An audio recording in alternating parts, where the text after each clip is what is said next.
this is Raina Campbell, your Chief Dream Driver, and welcome to the No Parking Podcast, where through conversations and discussions with creators like yourself, we'll find interesting approaches to help you take your dreams out of park, put them in drive, and ride towards success.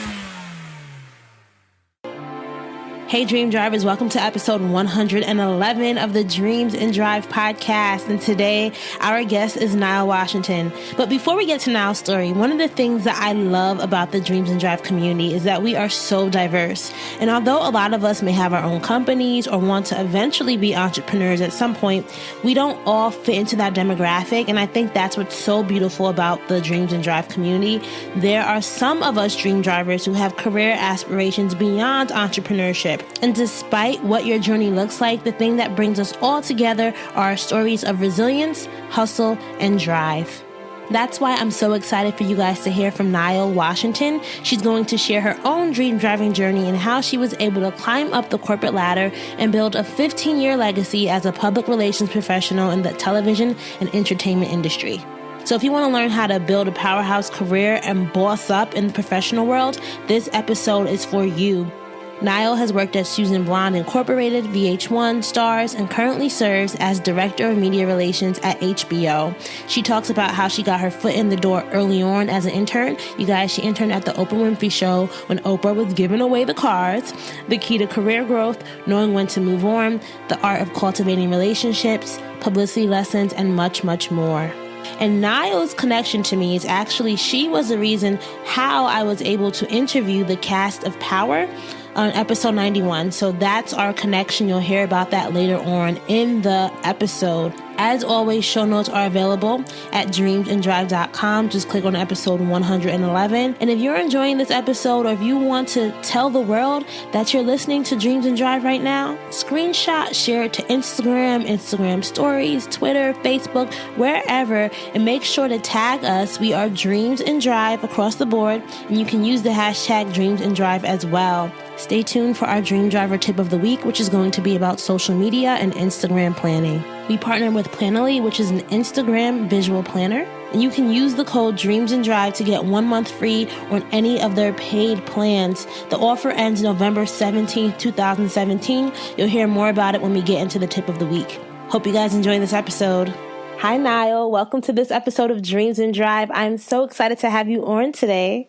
Hey, I'm so excited to be on here with you. I know. I think, we have to explain how we know each other. I don't even remember how we connected. I think it was something I did an interview with I think it was Notori back in the day for Madame Noir. And somebody that I think the agency that you were working with connected me to you. And then I've just been following you. I really admire your career. So I said, you know what? I would love to have you on the show. A lot of times we feature people who are let's say purely entrepreneurs, but there are a lot of people who listen to the show who also have different career aspirations and might not necessarily want to go the entrepreneurship route per se. So I wanted to bring on a very true. Varied perspective. So we're going to dive into your story today. But what I want to start the interview out with is just to kind of, set the tone for everything. When you hear the word dream driver, what's the first thing that comes to mind? Oh, someone that's capable and in control of their career, their destiny, what they want to do in life, or they're trying to put it in motion about whatever they want to do in life, whether that's they want to be an auto car racer, they want to be a hairdresser, they want to be, the first Black woman president. It's literally doing whatever you want to do and putting your mind to it and setting those goals. Okay. Well, thank you for setting the stage for our interview today. So the first thing that I love to ask our guests, I should say this is the second thing I love to ask our guests then, is what inspired you as a child? If I had to say who was Nyle, the 8-year-old, the 9-year-old, give us a little peek into who you were back then. Oh my gosh. Precocious, dramatic. I had a flair from the dramatics. So my mom very early on put me into theater. So I literally was in theater probably from elementary school all the way into high school. So someone who was immensely interested in theater, acting and not so much singing, unfortunately, but more so acting. I think it was a little bit because growing up, my mom was big on reading. she was a teacher. Mm-hmm. So I didn't watch a lot of television, which is hilarious because I work in television now. So I read a lot. So I feel like reading a lot of these books, in my mind, I decided to act out a lot of these characters. So, I was 8-year-old, dramatic, all over the place, acting out all over the place, I guess you could say. What was the dream back then? I wanted to be, oh my gosh, I wanted to be a veterinarian. Really? I know. Acting veterinarian? I know, completely different from anything, completely different. Theater to me was just something that I just did for fun. I never was like, oh, I'm going to be a actress when I get older. Like that was never my dream ever. Mm-hmm. It was just something that I loved to do. It was fun, but I really loved animals to the point that when I was in high school, I used to volunteer at my local veterinarian clinic and they wouldn't let you do a lot, but, just kind of clean up after the animals. Mm-hmm. And I found out that I just really loved the idea of being a veterinarian. And I think that I got to high school, kept doing classes, and I realized how much longer schooling would be to be a veterinarian. And I was like, this is not going to work. So, I wanted to be a veterinarian.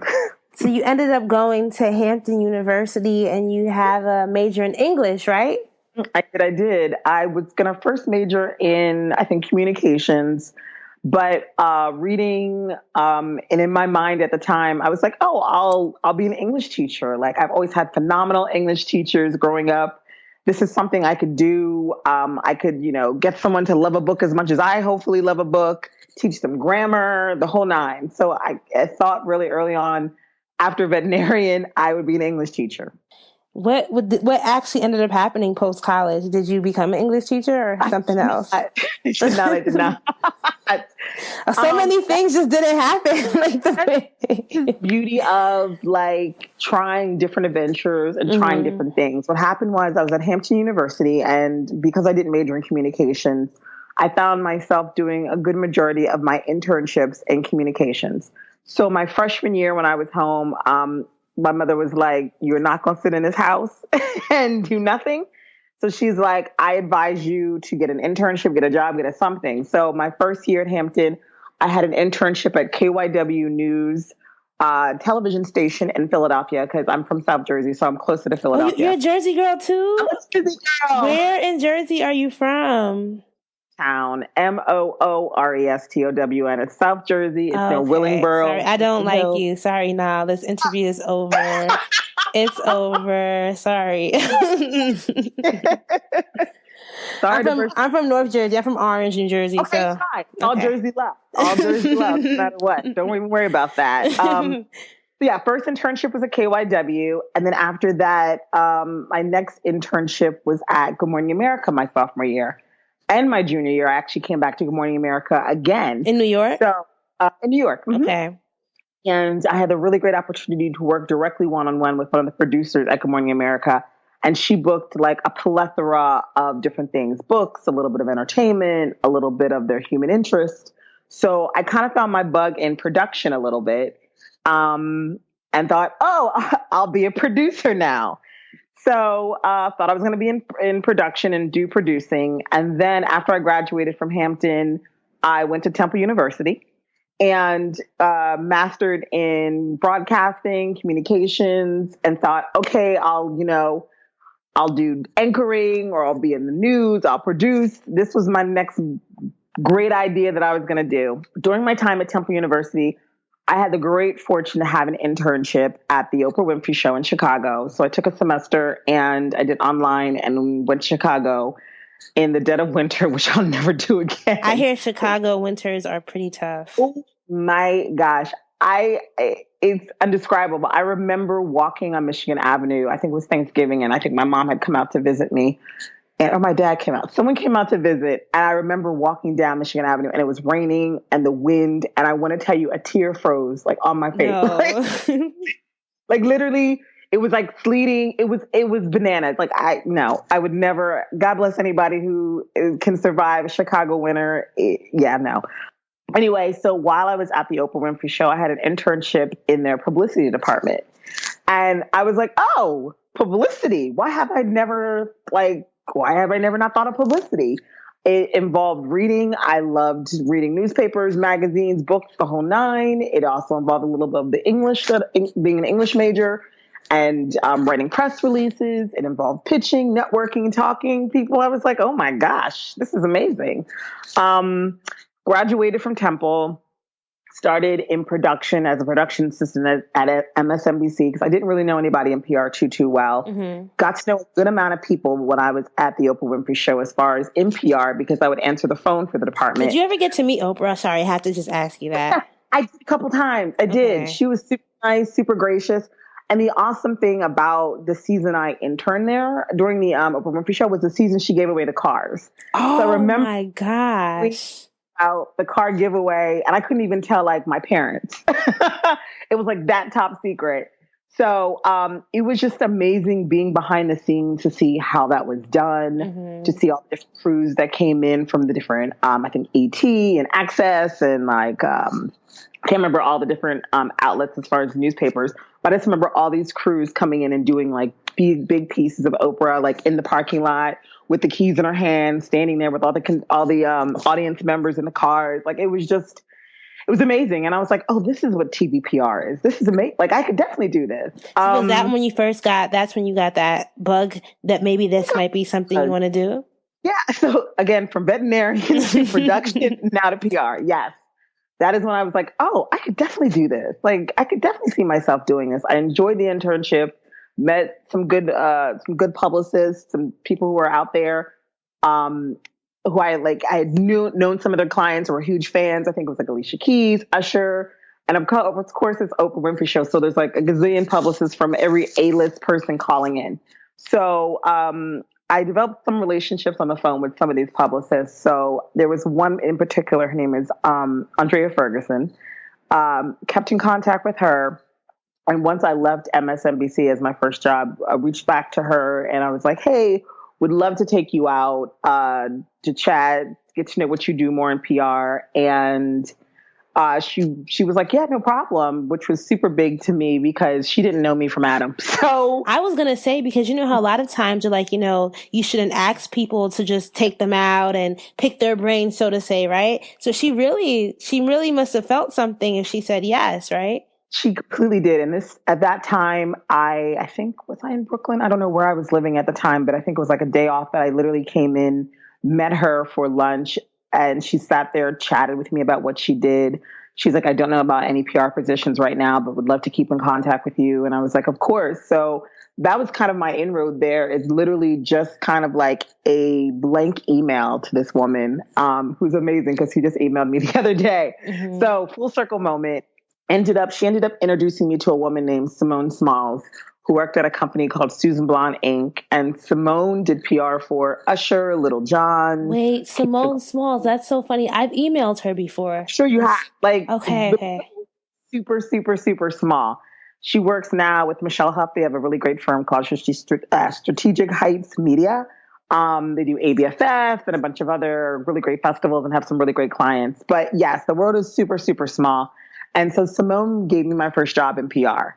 I came on board working with her as a coordinator and helped her with the campaigns for Sean Paul and Neo and a little bit of Usher, not too much, a little bit of Little John, but like it was a mix of TV because Keisha Cole had just started her BET show. It was a mix of music. I think she had Yvonne at the time, like Jennings. So it was like a nice mix. And then for the other areas in the PR firm, they did Broadway, they did nightclubs, so it was a nice mix. What did you love about, or what were some of the skills that you were learning during this time that you were really beginning to master as a professional?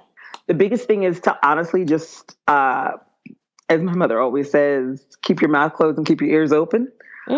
There's so many things to learn because you don't know what you don't know.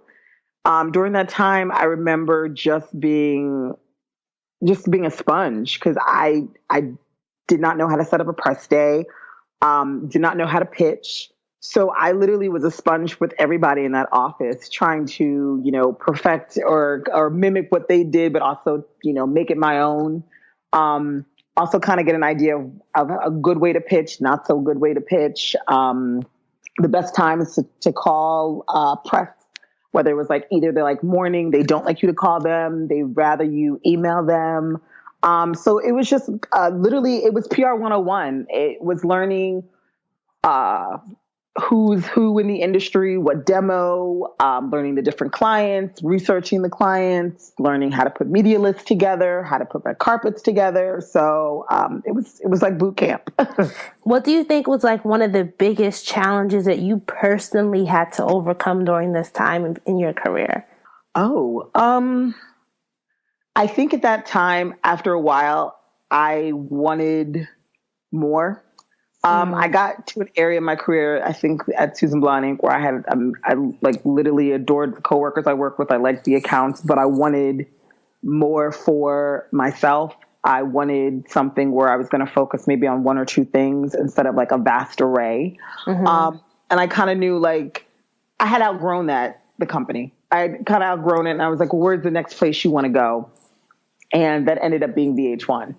How did you get to VH1? So let me tell you how I got to VH1. Okay. Number one, I am a huge, huge documentary fan, and they had these amazing rock docs. So like that's what I had known VH1 for, these rock docs and behind the music and storytellers. So I'm a music fan, number one. So that's what's kind of like my inroads.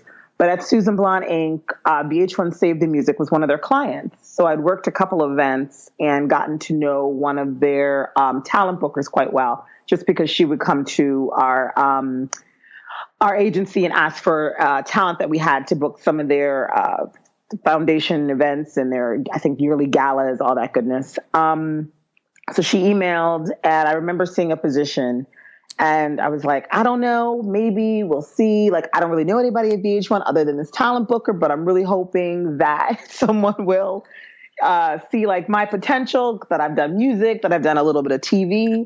And to be honest with you, at that time, I hadn't done a whole lot of TV. I had done a tremendous amount of music, more than anything. So that was a little bit of a bit of nervousness that I had, because I was like, I hope that I hope that this works. I hope they like me. I hope they don't see me not having TV on my resume in a big way as like a negative. I remember interviewing with this really, really phenomenal woman over there who ended up being my boss, obviously. Her name was Tony Herron. And we just clicked during the interview. I feel like we just clicked. She was cool. I was cool. She saw something in me, obviously. Funny enough, I asked her after the fact, like, what made you like end up hiring me? And she was like, you had event experience. Like, you knew how to run a carpet. You knew how to do a carpet. And I was like, oh, okay, that was a bonus. So in my mind, while I was looking at not having television on my resume, she was looking at something completely different as a benefit that I ended up having. So yeah, I was at VH1 for 7-8 years. So I want to ask you, because I was on your LinkedIn profile earlier, and you went from being just a publicist to a senior publicist to the manager of corporate communications to director. Thinking about, because Viacom, VH1 is it's a big company. Like, how were you able to navigate and move up the ladder? Because so many of us, sometimes we have these aspirations to go further in our careers, but we often just stay flatlined. Like, what was your key to continuous growth? I think my big key was looking at opportunities that I knew that I uniquely wanted to do, that I wanted to focus on. Obviously, mastering and getting really good at some of the basics. Like, I always kind of put my foot down and said, okay, I want to make sure I have the rock docs, if you don't mind. So I became the rock doc person. Then we started launching a good amount of scripted, and I was like, okay, let me put my hand up. We've never really done scripted here. I think they had one scripted show before I had gotten there. I put my hand up and I was like, I want to be the person here that works on a good majority of the scripted. And in my mind, that was kind of setting myself in motion, because I didn't want to be kind of locked into only doing reality or only doing documentaries. So that was my way of kind of diversifying myself. And I feel like for a good amount, my boss, Tony, at the time could see that I was trying to diversify. So it's one thing if you only want to do one or two things, and that's completely fine. But in my mind, to move to that next level, I needed to show her that I could do docs as well as I could do storytellers, as well as I could launch a scripted show. And so I think that was, for me, or maybe her, a way that I had a little bit more leverage and was able to get promoted, just because a lot of the things that I was bringing in were were were things that I don't think the network had done as much. Like I remember having Fantasia's show. This is before she was on The Color Purple on Broadway. And I remember us going back and forth and pitching, and we got her locked in for the Oprah Winfrey Show at the time. What? I remember that being such a big deal. And this is not even like me having connections to, you know, back when I interned. This was just me pitching and saying, hey, I think this would be a great idea. She makes sense. I feel like it just, the synergy is there. And like, we had never done anything on Oprah. Like really, I don't think, let me not say VH1, never. like sure no VH1 shows? I'm sure there had, let me not say that. Can we back up a little bit? What exactly does a publicist at VH1 do? Oh, so we are pretty much I was going to say the go between the talent, between the show, producers, between the public. It's my job to pretty much almost like build the show from the ground up in the public's eye. So anytime I have to explain what I do as far as publicity, I always ask people like, what are some of your favorite shows that you watch? Like, who are some of your favorite people? If it's Black, it's just Tracy Ellis Ross. She's currently on the cover of W Magazine. A publicist did that. If it's, I think Taraji's currently now on the cover of Marie Claire. Her publicist did that. So anytime you see things, whether that's magazines, newspapers, your late night shows, your morning shows, your talk shows, all that is from a publicist who literally pitched their client to be on The Ellen Show, pitched their client to be on Good Morning America, Today, The View, Wendy Williams, pitched their client for that specific New York Times piece, New York Daily News piece. So it's our job to pretty much publicize and get the show out into the ether almost. It's not by happenstance that you are like, you might be talking about Insecure. It's not by happenstance that you are talking about, the new season of, I'm trying to think of a show that I'm super excited. I'm excited about Black. I love that show. Or our show for HBO now, The Deuce. Like, these things are out there so that, you know, you're either looking at something online and you see it. You're reading a magazine and you read an interview with Maggie Gyllenhaal or James Franco or any other thing. Nothing's by happenstance that these things that you pick up, whether you read it, whether you're looking online on a website, all that is publicity. Is it harder? And, you know, because when people think of publicity, it always seems as it's something that's hard to do, right? Being that you work with talent that may be recognizable, would you say that it's easier to pitch celebrities versus pitching a up-and-coming brand or something of that sort? I always like to pitch things that are kind of unknown. There's something about the unknown of breaking someone that someone doesn't know or putting out a show that someone may have an idea about, or it's a fresh idea that you never thought of that you're really interested and intrigued to put out there. Yes, it's great when you have recognizable talent, and I'm not going to say it's as easy because I think at the same time it's more strategic when you have more recognizable talent in what they're going to do and what they're not going to do, just because everybody's putting their hand up saying I want them. Yes, back to what I was saying. I like the idea of breaking people that no one knows, just because it's a fresh face and it's great to see them build, whether that's they start in a small podcast and the next thing you know, they're on the cover of like New York Magazine.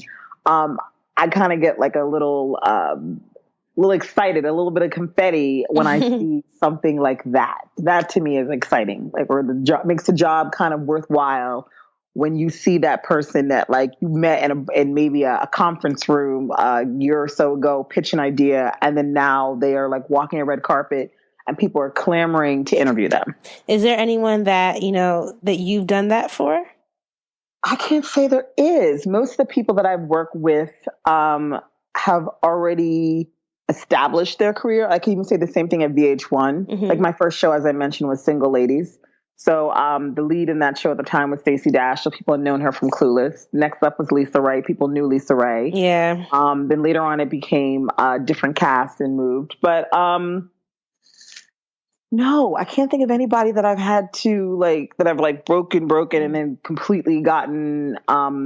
I can say the beauty is years from so many years later, you'll talk to somebody and I'll be like, oh yeah, I worked on this show called Single Ladies for VH1. And they'll be like, oh my gosh, that was my favorite show. So that to me is oh good, you watched it. You kind of knew. you had an idea about what it was. So that's kind of a little bit of a bonus there sometimes.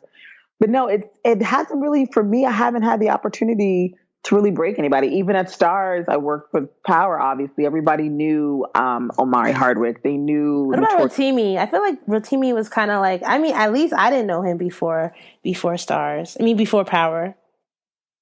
That's interesting. I think for music, people might have known him on the music side. I feel like the collaboration of both him being in this season, like a bigger role this season, and his music career meshed and definitely helped to elevate. But I was going to say there's people who knew him already and people who like now are finding out a little bit more. So I do feel like certain areas give you the opportunity for more exposure. Mm-hmm. And that's definitely like a benefit. But I can't think of anybody, back to your question.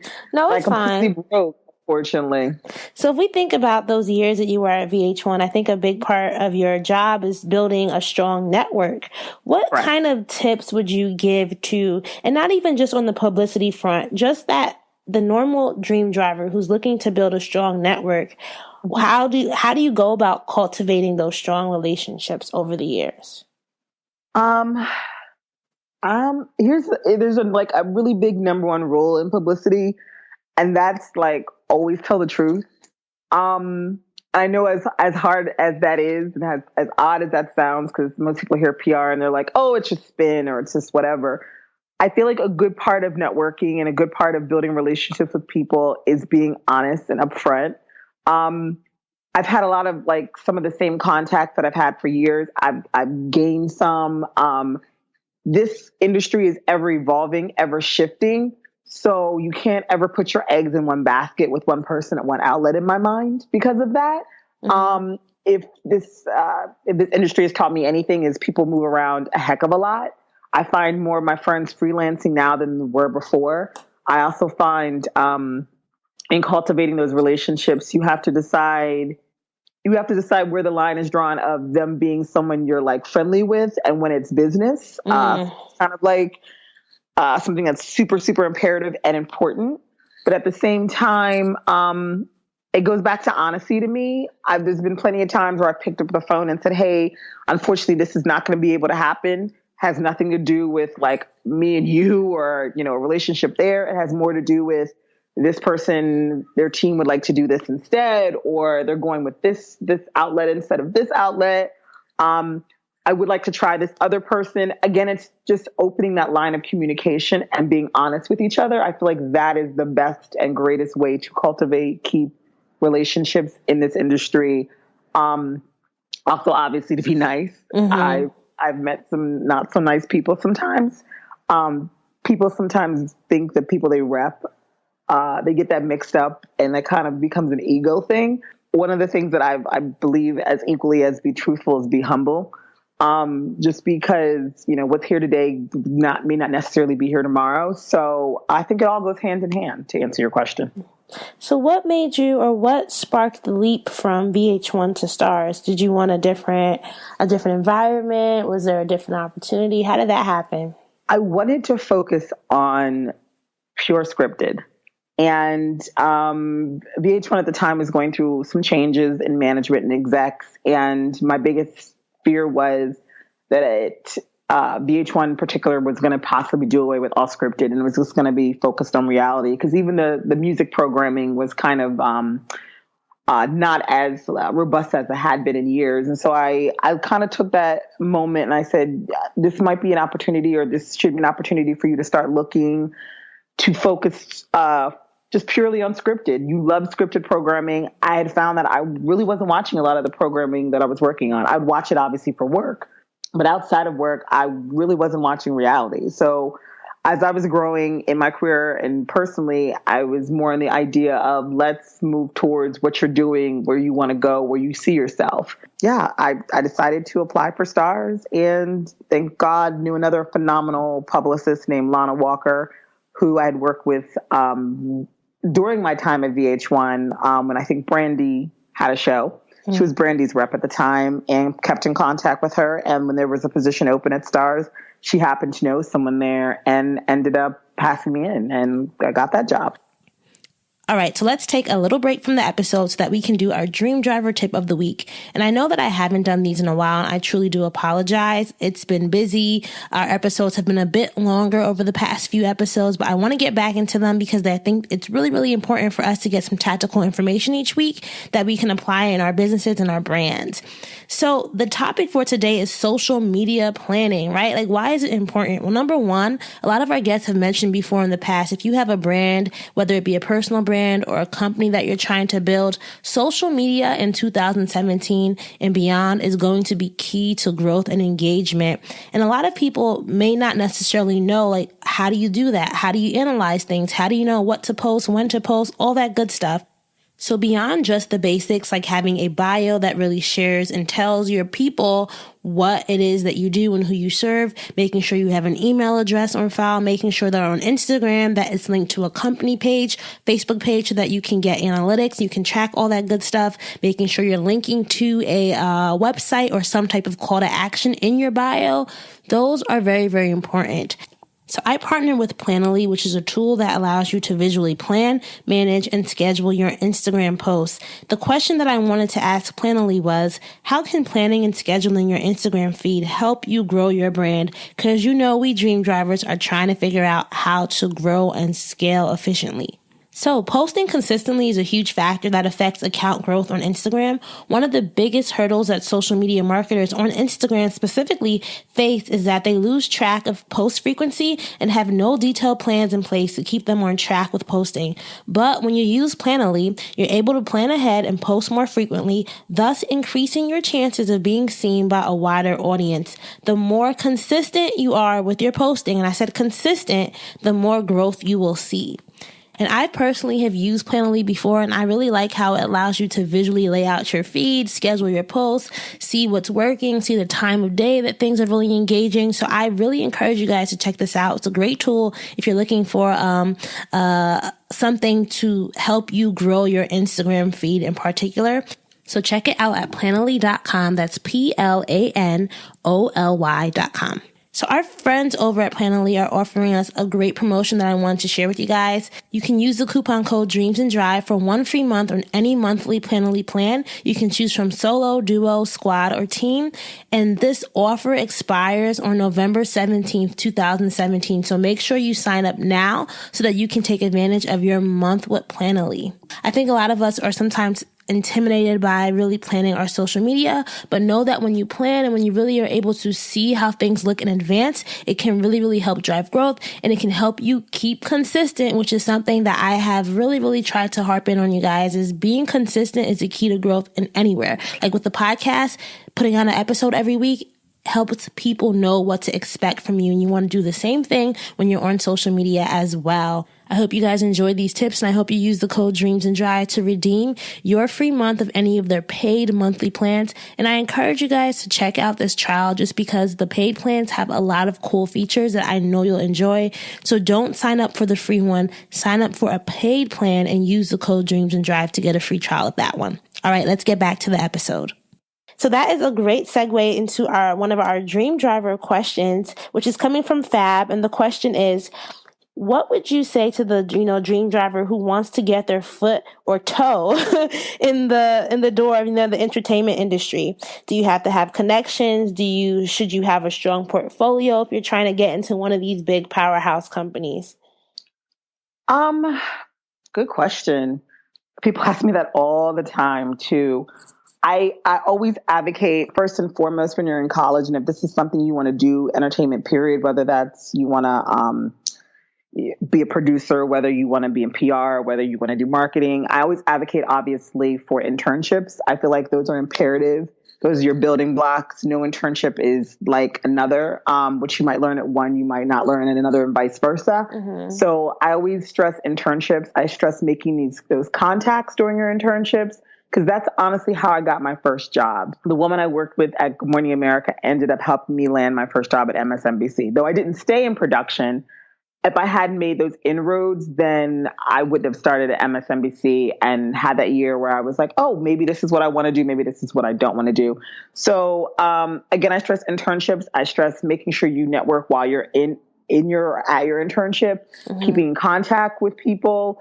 You'd be surprised when you're getting ready to graduate and not waiting to graduation, number one. Because a lot of people want to wait till like the month of graduation and reach out. And it's almost like your internship was last year.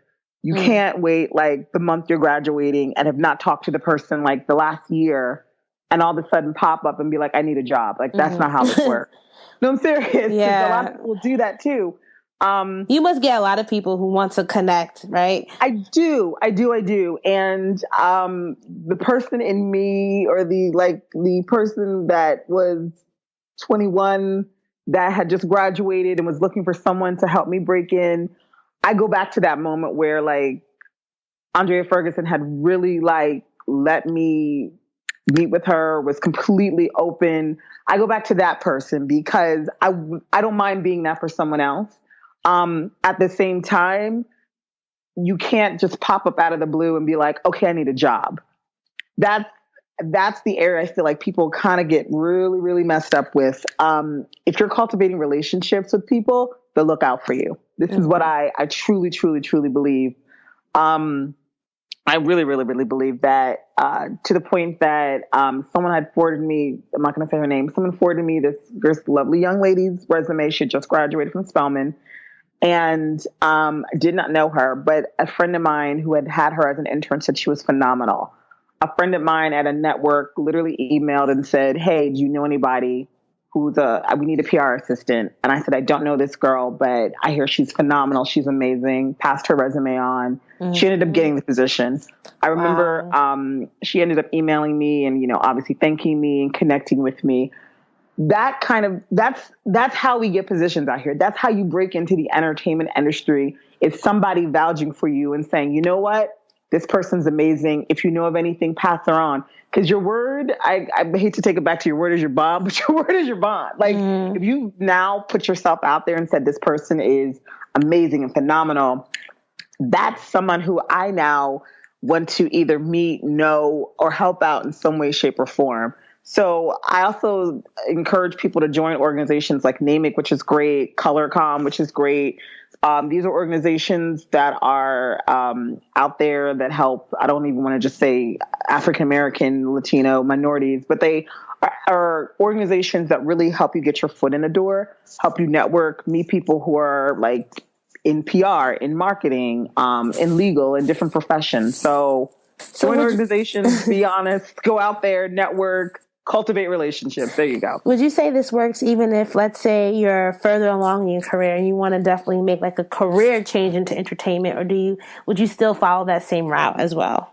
I think you should. I never think anything is too late. If you want to veer into law after you've been somewhere for 10 years, I feel like why not veer into law? Just know what you're getting yourself. Know the steps you're going to have to take to get there. No, it's not going to be an overnight process. Know that something's aligned, like marketing and PR kind of align. If you want to jump and go from legal to events, that's something that's a little bit different.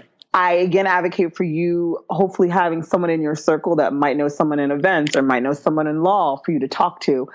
Again, I think life is all about networking, even if it's not necessarily networking for the point of landing that PR job, just networking. You never know who someone else knows. And that goes for anything above and beyond PR. You just never know what someone else has, what information they may be able to give you. So I think it's important to open your mind to the information that someone may have for you that you don't even know they have. So one thing that Fab also wanted me to ask, and I think it's interesting too, because we don't often talk about it, is as you were navigating through your career, right? I think as women especially, salary always becomes an issue. How did you make sure that you were declaring your value and getting paid what you're worth, or you're, not taking the short end of the stick? And I can say this because there's been studies, there's been pieces. We, as African-American women, are really prone to not asking for our worth. I'm someone who literally has a good amount of friends in different areas and a good amount of PR friends, and have boldly been like, how much are you making? Like, what? No, I'm being honest, because what someone might make at a network versus premium cable versus cable, these could be different numbers or they could be the same. But if you don't know, then like you're going to go into an area, if you're going on, I don't know, I think it's monster.com or I think salary.com or one of these, and you're typing it in and you're trying to get criteria.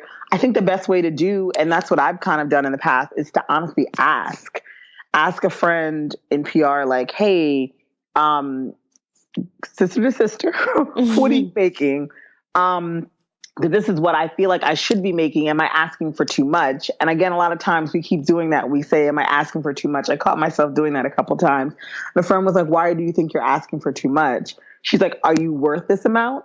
Are you worth those extra hours you're going to have to probably working on this, new show or this red carpet coming up, or these extra hours on this set doing whatever? And I was like, that's a really, really good point. So yeah, it's a hard area to navigate, but at the same time, I feel like when you negotiate, I always wait till they present the number first, and then I go higher. And then obviously I go way higher than that. I know there's other people who say that you should put the number out first. I've always been the person in negotiation to allow you to put the number out, and I kind of go from there. But yeah, it's a tricky area to navigate, but at the same time, you always have to ask, is this something A, I can live on, and B, when I'm burning the midnight oil, which you probably will be, am I satisfied with what I'm being paid? So. I love that you said burning the midnight oil. You know what? I know publicity. I don't want to quote the study, and I don't know what study it was, but I think it's often ranked as a very stressful job. Would you agree?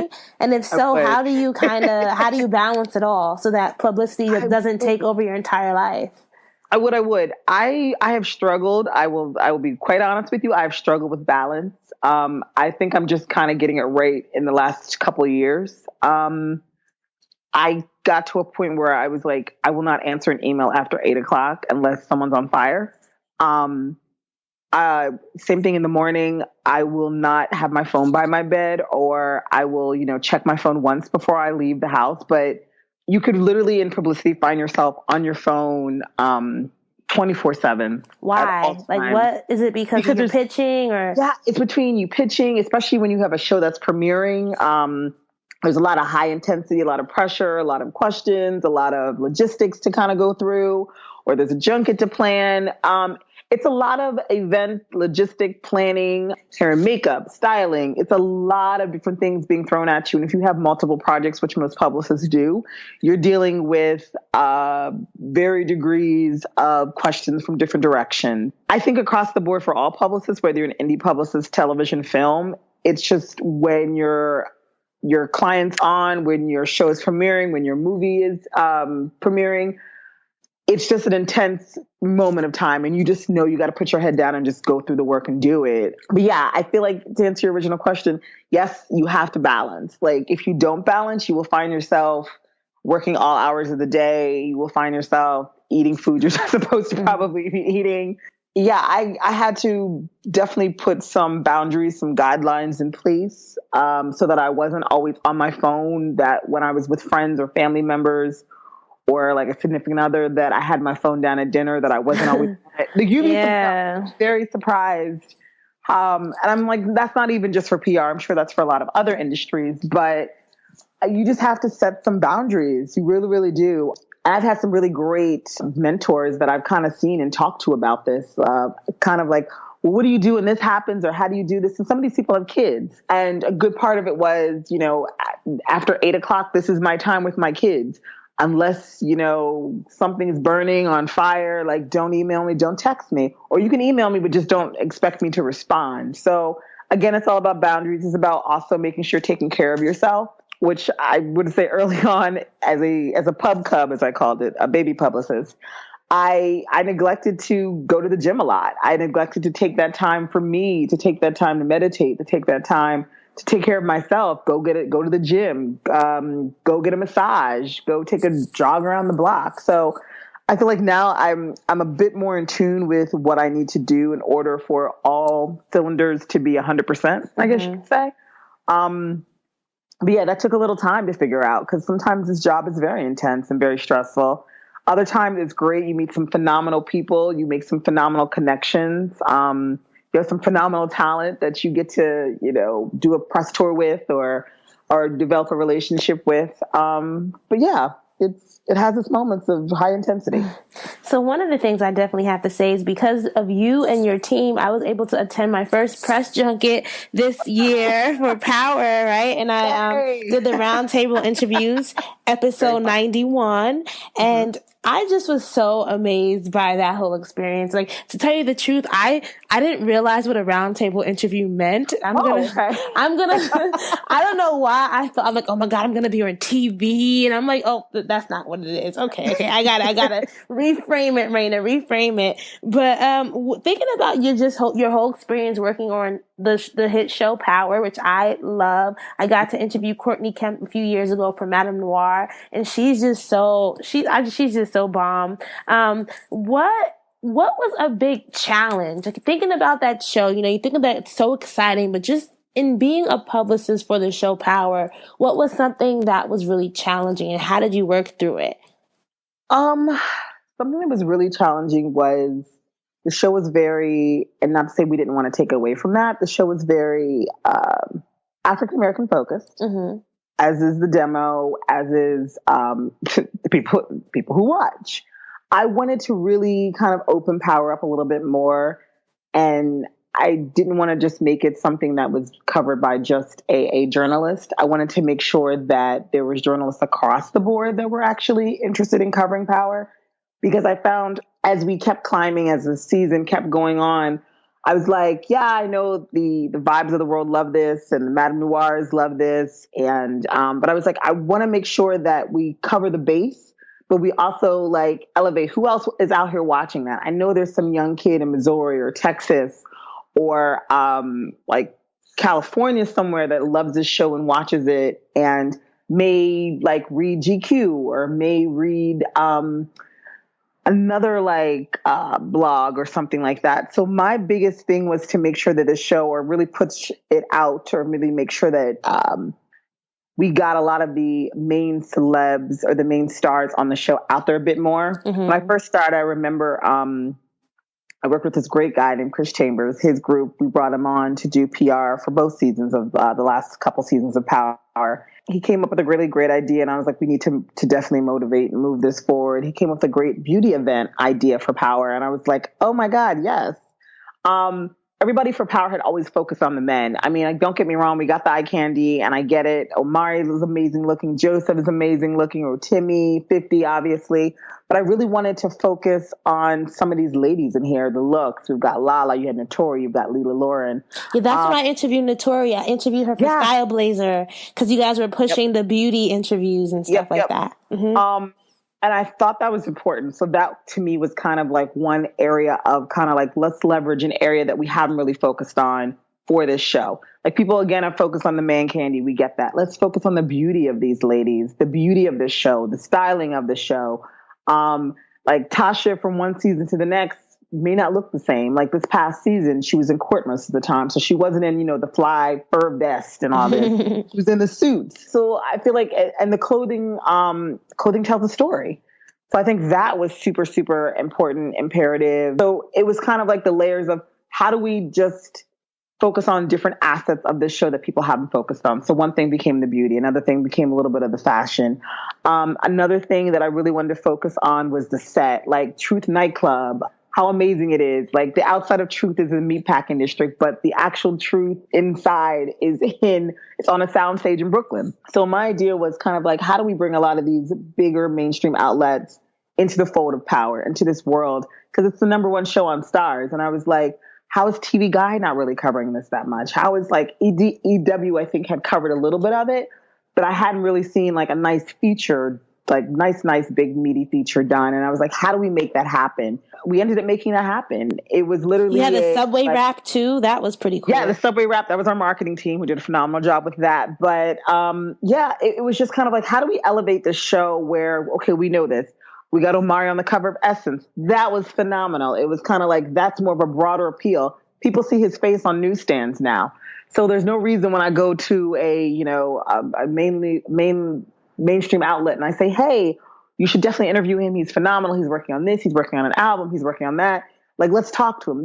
It opened a little bit more of a door when he was on the cover. it opened up more of a door for the show as well, just so people now had more eyes on it than before. I remember this last past season, we had an EW feature. I remember, was it last season, Omari was in the New York Times like 3 times. Like, it was one of those moments where I was like, if we don't take those moments to elevate, to use what we have in this this bubble that we're in, then it's kind of like, it's kind of gone. It's very much gone. So I think the focus for me very much was EW, was TV Guide, was like GQ, were some of these other outlets that I saw we hadn't necessarily, weren't able to kind of like infiltrate.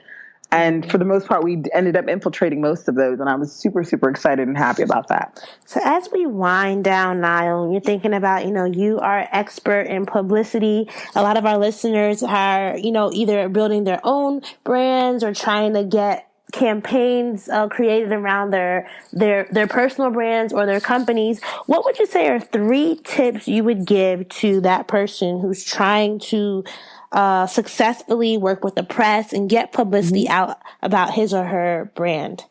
Well, number 1, know your brand, know your product. I think that's super imperative. Researching, and number 2, is very, very, very imperative as well. And by researching, I mean research the demo, research who watches, research who reads this, research, likenesses maybe that are out there, research how different your product is from someone else's. The next thing I would say is keep abreast of the industry, keep abreast of the turn and the ways the industry is turning and moving. And social media wasn't as huge as it was about 5-6 years ago. Celebs weren't able to necessarily put out their own statements on a Twitter or an Instagram or whatever. Like, that was the job of a publicist. So keep abreast of how the industry is shaping, moving, what journalists are doing, what journalists are creating. There's a lot of people out there that are now creating their own websites, their own avenues, their own mediums. And that's important and imperative as well. Nyle, you worked at Starz for about 2 years, right? What caused you to move to HBO? Not that it's a bad move, you just are progressing, but like what were you wanting next in your career and why? I have to say that when I decided to move into TV, and good friends of mine can tell you this, I very much said the pinnacle of my career would be to work at HBO. Literally. I remember saying that to someone. I was like, the holy grail of TV in my life would be to work at HBO. And I remember speaking those words, saying that, putting that out in the universe. And so when I got the opportunity to apply for a position there, it was a no-brainer, because it's always been a goal. It's always been a dream of mine. And like your podcast, Dreams and Drive says, like, if it's out there, why not take it? So yeah, that was kind of how I transitioned to HBO. I very much was like, this is a dream of mine. There's a position open. I would be crazy not to go after it no matter what. And that's what I did. Yeah. So out now as a director of media relations at HBO, what are some of your day-to-day responsibilities? Oh gosh, so many things, so many things. We've got so many amazing shows coming up. I'm helping with Two Dope Queens, the podcast. That's another podcast. Oh, okay. They're making it into a show? Yes, it's going to be a 4-part series premiering in 2018. So working on that, working on a couple specials coming up, working on I can tell you some things because they've been announced and some things haven't been announced. Working on an animated series called Animals. It's in its 3rd season. Working on a couple shows for Cinemax, a couple scripted shows for Cinemax, one that's going to be out soon. Mike Judge presents Tales from the Tour Bus, which is going to be on Cinemax at the end of September. Mike Judge, if you're not familiar, is the creator of Beavis and Butthead, King of the Hill. So very, very well known. Also behind Silicon Valley on HBO. I think those are some of the things that I can talk about that we've announced, because there's a lot of stuff. I have a question. I actually have this written down. How do you keep the secrets? That I really wonder that, because it's like, not saying that I'd be a bad publicist, but how do you just keep it to yourself for all? How do you remember what to say and what not? Yeah. You just remember. I don't even know how to explain it. Like, some of these things, I'm like, okay, that's been announced. That hasn't been announced. We talked about this. That's out there. That's floating out there a little bit now. I just kind of remember, here's the thing. Publicity is all about like what you know and what you know that you need to maybe tell a little bit later. It's just like almost like you knowing how a show ends, but you can't tell anybody. Okay. It literally is that. It's very much of sitting on your hands because you know something that people are about to find out. And it's exciting and it's exhilarating. But at the same time, you got to wait for someone to find out how amazing and exciting and exhilarating it is. So it's not as hard as you would think. I'm so used to talking about certain things and then kind of like putting my brain in check to be like, but does anybody know about that yet? I'm so used to doing that. So it's not even something I even think about, to be honest with you. How were you able to, be so confident in what you do? Because I can just hear it in your voice. You definitely sound very like you were on top of it. I would feel confident if you were my publicist, right? Like how did you go about honing that confidence? I think that's something that a lot of us are working on. That's a great question. You listen, I feel like I'm human like anybody else. Some days I'm on top of the world. Other days I'm just trying to scrape myself off the ground. So I think good part of it is believing in your ability to know what you're going to do, what you're going to say, how you're going to act, bouncing off ideas off of people. A good amount of publicity and being a publicist, I think, in addition to publicizing a brand or publicizing a product, is you are the gateway for that brand and that product. So if you are, coming to someone in journalism or coming to someone to pitch something and you don't have all your facts and details together, then they're going to kind of look at you and be like, well, okay, so is this product going to be something I can use? Is this product going to be, up to standards? Is this talent going to be up to par? Like, you are a representation of your brand, your product, your talent, your whatever. So if you aren't as on top of it or look close to being on top of it, then that ends up being a bigger issue later on. So I would say for me, confidence comes in having the idea of knowing that I know some things, but at the same time, like anybody else, I'm still learning from day to day. Like, I'm in a different company now. I'm still learning how they do things. I'm still learning like different personalities. I'm learning how different work styles. So I think confidence comes from obviously knowing who you are first and foremost. And I know who I am first and foremost. Mm-hmm. Going into any situation, that's not going to change. It's just me learning how to adjust or how to figure out the terrain of wherever I am. Well, let's go to our lightning round, Nyle. This part of the interview, I'm going to give you a prompt, and I want you to tell me the first word that comes to mind. And remember, we're sticking with our whole dreams and drive metaphor. Okay. Okay. All right. So the first word is park. Never. Reverse. Sometimes. Neutral. Balance. Drive. Ooh, Aston Martin Vanquish. And if you want to be a dream driver, you have to have your keys to success. So now tell me 3 things that you think every dream driver needs in their toolkit once they hit the road. I think you need to have faith in yourself, faith in a higher power, whoever that might be. I think faith is super important. Let me think of another one. I would also think perseverance is really big. One of my first jobs, I remember a publicist said, persistence breaks resistance. And that's something that is a mantra that I definitely think of and use every day when I have to either like pitch something that someone maybe is not interested in. And sometimes you can't go through the front door. You might need to go through the back door or the window. So persistence breaks resistance, perseverance. And the last one, I would say humility. I feel like that's super, super important, being humble. I have a sign in my office that says, when you get there, remember where you came from. And I feel like that works for any career that you might be in, because sometimes people get to an area and they forget to reach back and help someone, or they forget that they're still learning themselves. And what keeps you motivated when you feel like giving up? Because I know sometimes it's not always easy, right? And as you said, there are long days, there are stressful days, it can be high intensity. What's that thing that keeps you going? Knowing that this isn't the end all be all. Like, PR is great, it's phenomenal, it's fun. Will I be doing another 20 years? I don't know. I'm motivated by what's to come, what I see out there. I'm motivated by the talent I see coming up. like the Issa Raes of the world. Yes. And you work at this. Yes. Insecure. I don't work on her show, unfortunately, but I'm just saying, like, I'm motivated when I see like the Yara Shahidis of the world. Like, I am super motivated to see these different people coming up, making their own path, making their own way. I know there's so many more coming behind them that they're going to influence and, you know, and keep going. So I'm motivated by what's to come within the television industry and the entertainment industry, period.